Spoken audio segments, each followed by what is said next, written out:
Bencana tsunami yang terjadi di Aceh tahun 2004 merupakan bencana alam terbesar selama beberapa dekade terakhir yang terjadi di Indonesia yang menelan banyak korban jiwa dan harta benda. Jumlah korban dari peristiwa alam tersebut disebut mencapai 230.000 jiwa. Jumlah tersebut tak hanya dari Indonesia, tapi juga negara-negara lain yang turut terdampak tsunami. Gelombang besar nan kuat ini tidak hanya menghanyutkan warga, menghanyutkan pemukiman, bahkan satu wilayah, namun juga menyeret sebuah kapal besar ke tengah daratan. Setelah 17 tahun, Aceh dan sekitarnya sudah berbenah dengan baik. Wilayah kota dan perdesaan sekitar juga sudah tertata. Infrastruktur juga telah pulih dengan maksimal. Psikologi warga yang selamat juga telah bangkit. Bismillahirrahmanirrahim.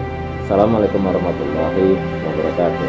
Saudaraku semua, seluruh masyarakat Aceh yang saya cintai, tanggal 26 Desember 2021, hari ini kita mengenang peristiwa gempa dan tsunami Aceh 17 tahun silam.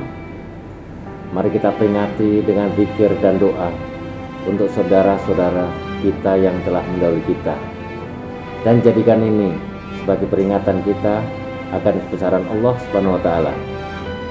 Mari berbenah dan perbaiki diri agar kita menjadi insan yang lebih baik lagi. Amin. Amin ya rabbal alamin. Assalamualaikum warahmatullahi wabarakatuh.